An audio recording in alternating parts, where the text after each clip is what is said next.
kind of run a higher risk of running into a TPLO problem, and then clearly being overweight ain't gonna help that. But what are some breeds that people might be mindful of, definitely when it comes to weight management? Really, the pitties, German Shepherds.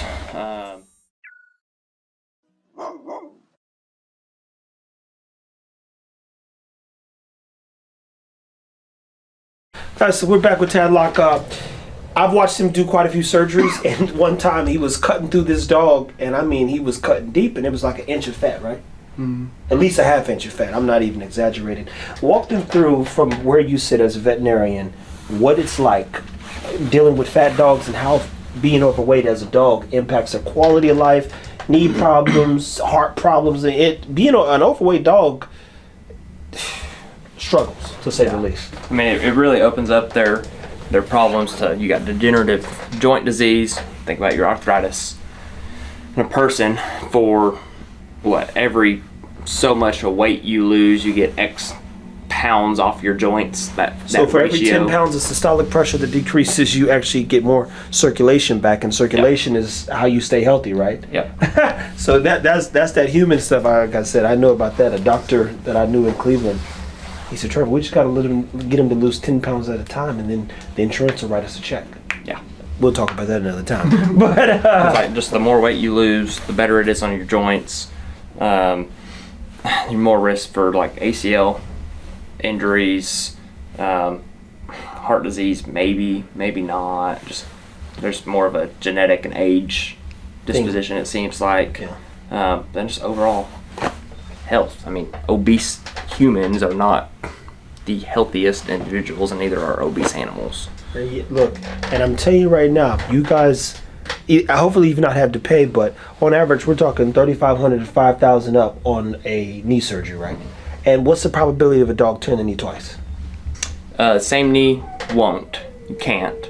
Just once that ligament's gone, it's gone. Because we're not repairing the ligament. We're changing the biomechanics of the knee itself. Oh, wow. But the chance of them tearing the other knee is high. 90%. It's like 70-80% of dogs under the age of 7 are going to tear the other knee within a year. So what actually are you changing biomechanically in the knee that stops it from, I guess, snapping in half again?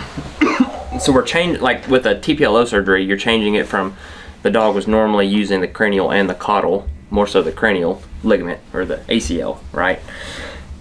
When we change that biomechanics, we're using the caudal ligament now to keep that knee stable. And why didn't that one tear? I think it's a thicker ligament and stronger. That it happens, but it's not very often. And now I don't know this actually. I got a book I've been looking into. This dog stuff is kind of difficult, people. I got to be honest with you.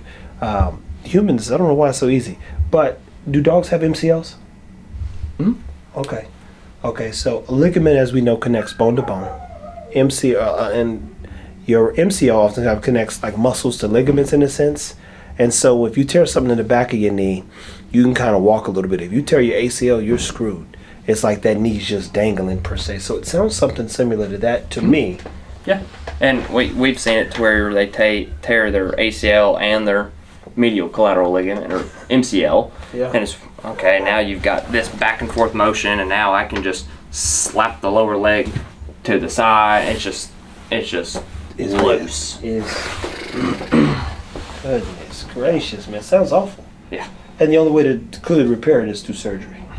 Yeah, and what we're doing, so you choose whatever surgery of choice for the ACL, and then like on your MCL, you'd have to come in here and do like some tension bands and whatnot to create a false ligament. You know what's crazy? I've told this to people at times, especially on the personal training side. I said, think of it like this: if ligaments, they don't stretch. Okay, they don't stretch. They're there for a reason. Muscles stretch, bones don't stretch. You know, I know y'all getting a little taller surgeries now where they're stretching and adding shit to bones, but in retrospect, ligaments do not stretch. They're designed to do something very specific, and when they do stretch, they tear. They can only take so much pressure, and you said that dogs for sure are going to have pressure on their joints to the day that they die. Yeah. And there's nothing we can do about it. Now, are there some breed specific that you know of that kind of run a higher risk of running into a TPLO problem and then clearly being overweight ain't gonna help that. But what are some breeds that people might be mindful of, definitely when it comes to weight management? Really, the pitties, German Shepherds, Labs, quite a bit.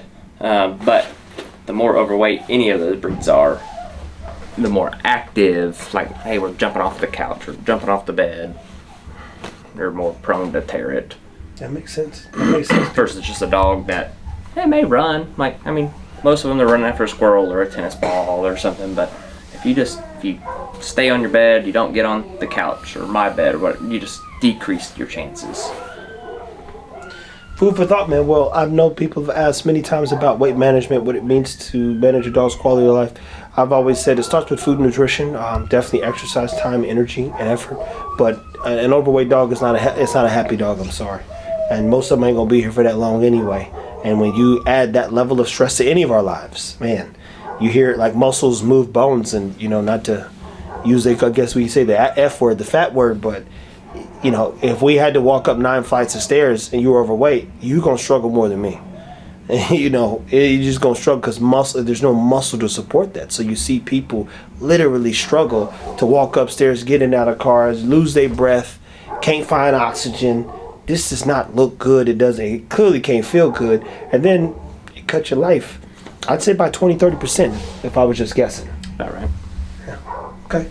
Well, for one, we told you to come to live where I know some people have stopped in because you are appreciative of the information and content.